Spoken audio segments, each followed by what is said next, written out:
Okay, family, welcome back to another episode of Truth Be Told podcast, where we'll be telling the truth, the whole truth, and nothing but the truth. So help us, God. In today's episode, we will be discussing a term that I heard many years ago. So let's get into it. I will explain it as we go along. Today, I want to discuss, as you can see in the caption, the undesirables. So, what do I mean when I say the undesirables? I am talking about those cast away by society. So, those who are unhoused, those who have been diagnosed as mentally ill, the less fortunate, impoverished, those deemed unpretty by society's biased beauty standards.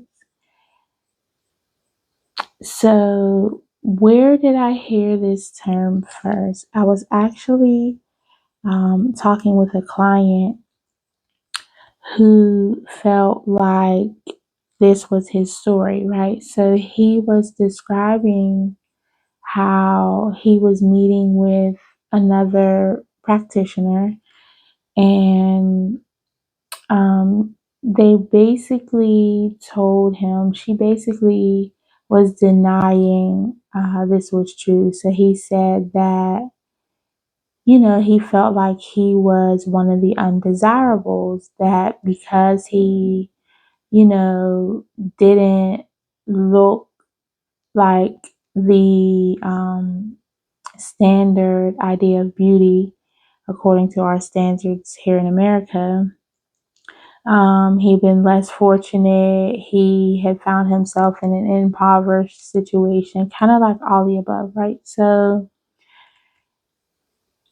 he felt like he was being like ignored by society or like looked down upon by society, frowned upon, if you will. And the other practitioner basically told him like, no, that's like not true. That's just basically how you're internalizing it, kind of essentially saying that, you already feel negative. So your mind is basically making it like projecting that negativity outward when that's just really how you feel internally. So when he spoke with me, though, I understood completely what he meant. Because unfortunately, we do find in society that people are cast away when they aren't deemed to society standards or useful or beautiful or any of those things, right? So I definitely understood where he was coming from, and I understood his kind of, I was going to say disdain. I don't know if disdain is the right word. He definitely had a anger about it, right? Because why should he be deemed or treated as less than, as an individual, as a human, than anyone else just because of his circumstance? When in all actuality, we should be giving people in trying circumstances more compassion, right? And we see this on social media all the time. We'll see people. There's a young lady that I follow who does content, of course, following her daily life. And because it's non aesthetic, you will find in the comments people saying like negative things to her, about her. Well, you need to fix your hair, you need to clean this, you need to do that, change this. Like, very entitled to be negative or talk down to this woman, when you can clearly see that she is aware of her situation, trying to better herself and, improve her circumstances, taking advice and, when it's necessary. but how emboldened and entitled we feel to kind of down or shame others to be in a less than predicament, right? When really that just shows our character. So if you're someone who is feeling like like it's a good idea to talk down on people or talk down to people, laugh at people in bad situations, um, kind of poke fun at, someone that might be suffering with an illness, or, they might just be less fortunate than you. What it really indicates is um, an insecurity, for one, because you need someone beneath you to feel better, right? So that's something that we should be mindful of. An allegory that comes to mind when we are discussing the so called undesirables of society is the Hunchback of Notre Dame, right? So we can clearly see how Quasimodo was judged for his looks, outcast by society, even though he was serving as a bell ringer at the Notre Dame, the most notorious cathedral in Paris, right? Um, so even though these were seemingly religious people, they were callous in their treatment of him. Um, their piousness, if you will, was performative. So these are supposed to be the people in society who are, supposed to be praying for people, not judging people. Um, by how they look or things like that, being compassionate, kind, considerate, of all people in this community. You would hope that the people in these religious settings would be the most compassionate, kind, loving, caring, right? But that is not always the case. Um, So, he was outcasted by society, often mocked for how he looked, not taken seriously. Um, and this just goes to show, just another example that we can use to apply to real life, right? So, too often we find ourselves in situations where we are looking down on people because of their situation, primarily how they look. That's what we see so much nowadays, especially with the popularity of social media. The IG models and baddies, that's the expectation. With the rise in plastic surgery, the expectation or the norm has often or almost become this idea of perfection. And if you are imperfect, well, you should just go get surgery to fix that, right? So with that level of thinking, we are finding ourselves in a situation where being, your original self in your most normal form, your most natural state, has become less than or frowned upon, unfortunately. And, it's a shame that it has come to this, but there are people who have embodied the idea or the notion that, if you don't have anything good to say, you don't say nothing at all. Try to encourage and uplift people. And most of all, be kind and compassionate. There's no reason for us to treat people in ways that aren't in alignment with what we claim we believe, right? Um, I hate to say it, but this is especially those people who are ingrained in religion or religious spaces, religious ideas and models. We have people that can quote the Bible all day, but then if you see their day-to-day interactions, it's not reflective of what they should be learning, right? Or should have learned thus far. So this is just one look on how, there's different things that we can use to learn from and take notes on. You can learn from anything, anywhere. I say that all the time. So if you are finding yourself um, condemning those who are less than, or find it easy or comfortable to talk about those who struggle with less, that's something you definitely need to reevaluate. Um, you just never know what has got someone into that situation, right?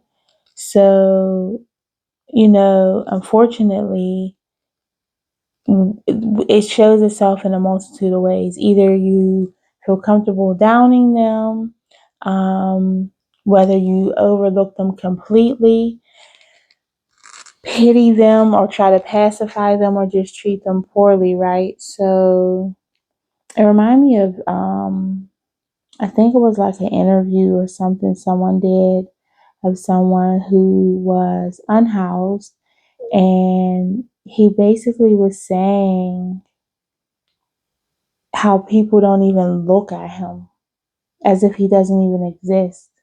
Just walk past and completely disregard his existence as a human being.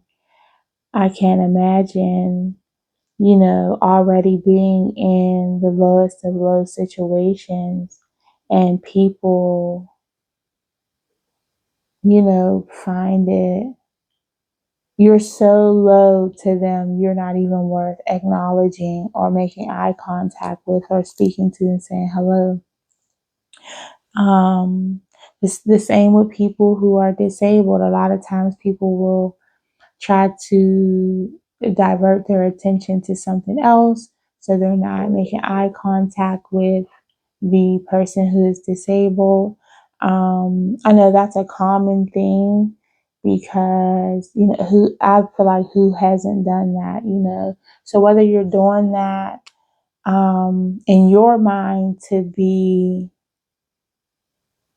kind of like minding your business, or not wanting to make it seem like you are um like staring. You don't want to make them feel uncomfortable by staring.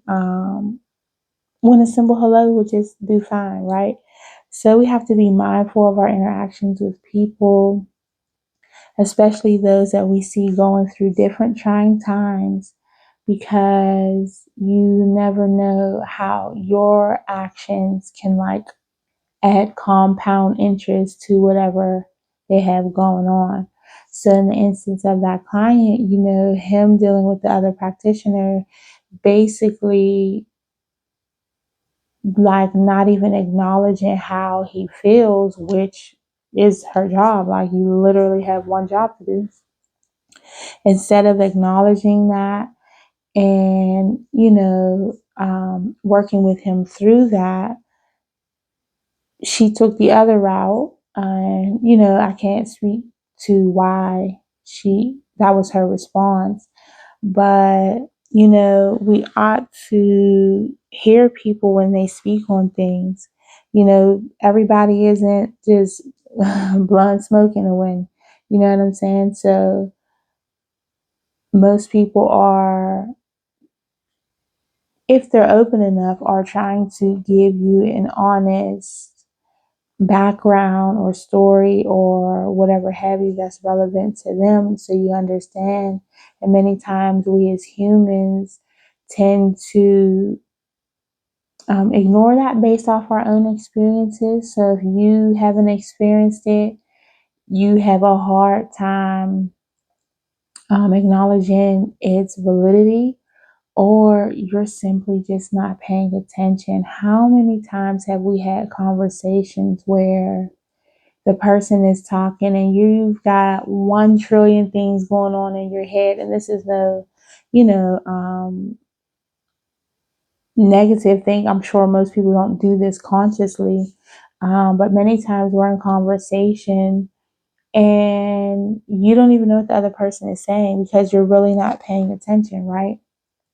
You're thinking about your laundry, you're thinking about, what you have to do with your kids at work, school, whatever have you, like a million things that we all have to do. A lot of times our interactions aren't even authentically connected because we are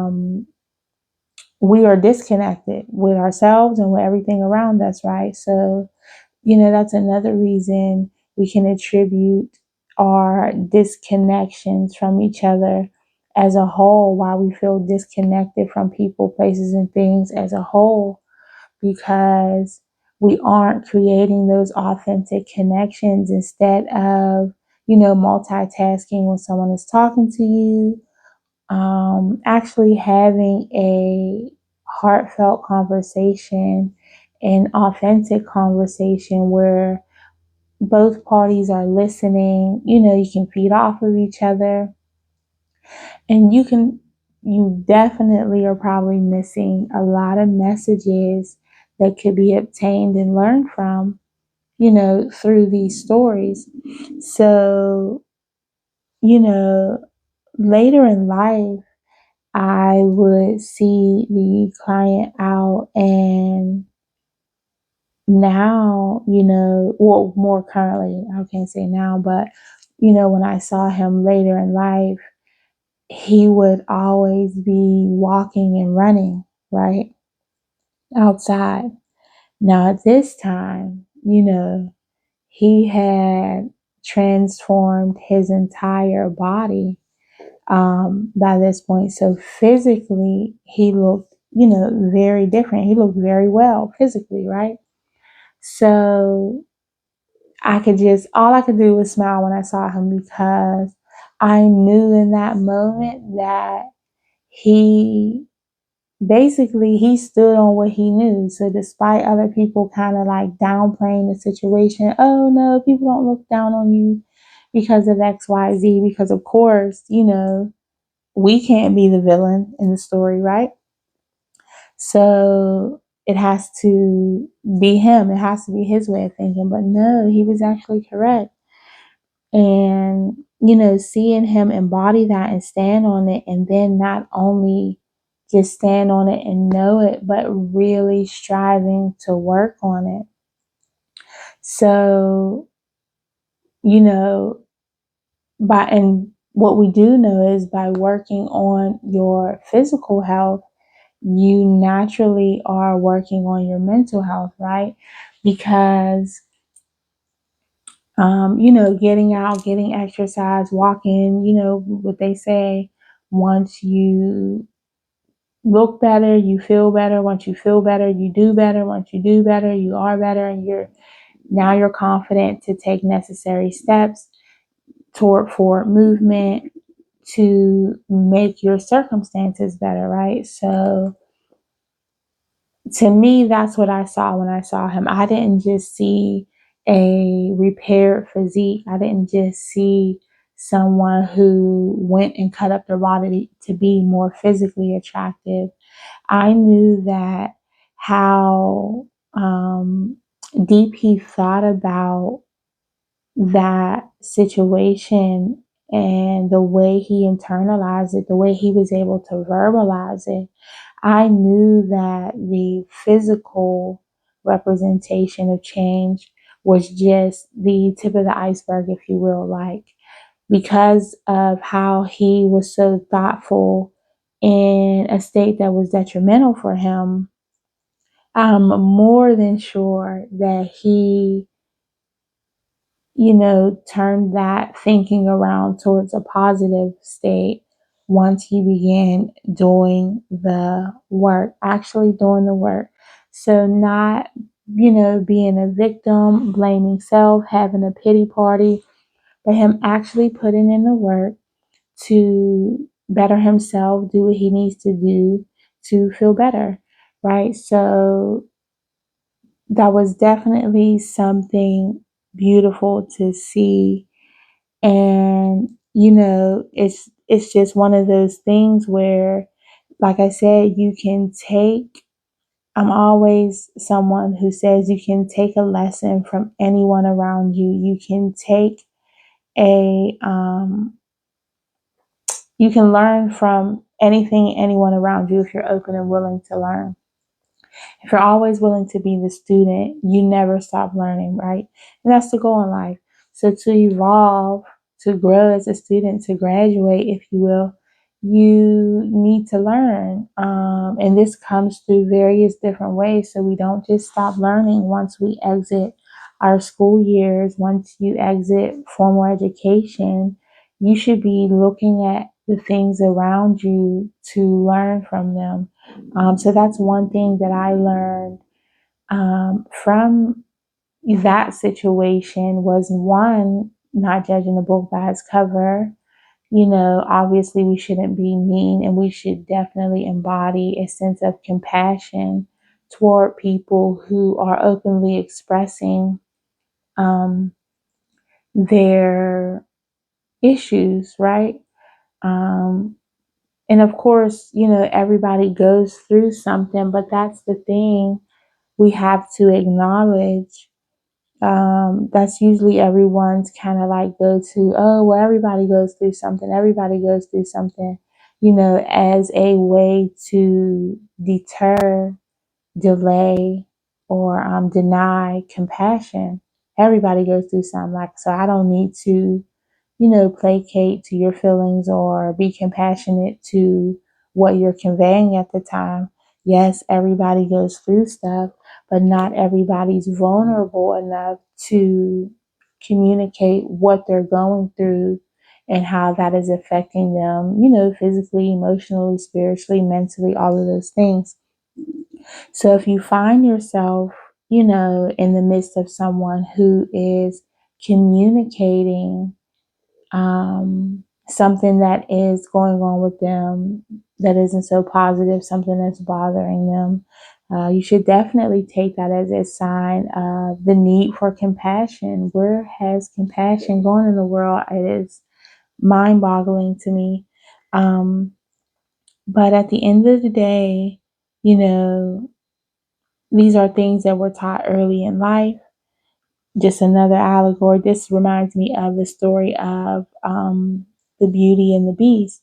And an allegory, again, I'll say it probably every episode because this is how we get the lessons, right? So an allegory is defined as a story, poem, or picture that can be interpreted to reveal a hidden meaning, typically a moral or political one, or just a symbol of something, like a symbol of depicting something, right?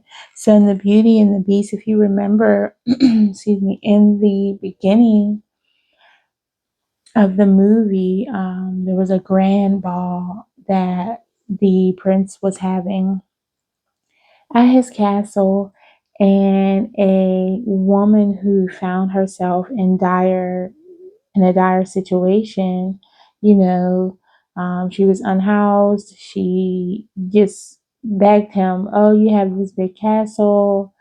Can can I stay here? Can I get a meal? Like, I'm cold, I'm hungry, I'm tired. Like, could I just get a meal, sleep here? I'll be going in the morning," type thing. He laughed. He mocked her. He denied her. But what he didn't recognize was her true identity, one, and her power. Um, so we can, take this story a couple different ways. I won't get too deep into it because I don't want this video to be too long. But he was late. She put a spell on him. So he was essentially judged for that action. He was essentially judged quite immediately for that action, for being so lacking in compassion and concern for another human being when he clearly had the resources to aid in her situation. She cursed him immediately. So that's another thing. You never know who you're dealing with, or why you're being put in a circumstance or situation to come across an individual like that. Many times this could be um, a test of your will, a test of your compassion, a test of your character and moral standing, right? Um, so, we should all be mindful of those things. She put a spell on him immediately. He was judged immediately. And guess what? He was turned into a beast, probably to look like what he actually was inside. So if you remember in the beginning of the story, he was a very attractive prince. He had all the things, the money, the clothes, the things, right? But after that, the lady cursed him to um, looking and being a beast, who he was really internally, or how she saw him, given that interaction. And the only thing that saved him um, was the heart of a woman. It just reminded me of that Summer Walker song. Only thing that's saving you is the heart of a woman. So, now his life lies in the compassion of another person, another woman, right? So now he's put in a situation where the only thing that can break this spell is someone showing him the very compassion that he was unable to show someone else. So just look how that story ends up playing out. So luckily for him, Belle was very compassionate, and by getting to know one another, she found that, he's actually a decent person, made a mistake, and deserved compassion, as we all do. Um, so I say all that to say, just be mindful with your interactions with people, those that have been deemed undesirable in society standards, and move with a sense of compassion, move with a sense of character that you know is right. And we shouldn't be doing these things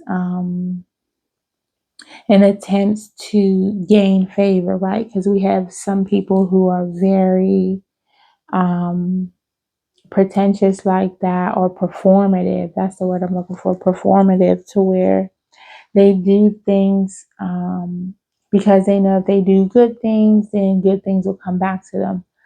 That's not really the mindset you should take on that. You should just do good things because it's the good thing to do, it's the right thing to do. If you are looking for something in return, um, that's just transactional love and compassion. And so it's not really authentic, because at the end of the day, you're like, oh, yeah, I'm going to help these people because one, it'll look good on paper and I'll get favor, from God or universe or whatever. So be more authentic in your actions and your words and what you speak. And it's okay if you lack authentic compassion. You can always grow that. Um, just take it a day at a time. Um, and if you are conscious enough to pretend to be compassionate, to be so performative, just actually be who you pretend to be. It's very simple. Um, as always, I always encourage you to be a good person, do good for the sake of doing good. That's how we heal the world. It's like a ripple effect. One Us throwing one stone in the water kind of ripples out to the furthest ends of the shore, right? So one good action can radiate throughout different ways, affecting, different people in numerous ways. So always be kind and gracious when you're out in the world. You never know what someone's dealing with at the end of the day. And if you see someone dealing with some type of hardship, the last thing that should be on your mind is, laughing, mocking, or adding to an already hard time for someone. Try compassion instead. So that is the end of this message. You know what I always say. Truth without love is brutality. Love without truth is hypocrisy. So we must all seek the truth so we can speak the truth so we all can be the truth. Peace, y'all.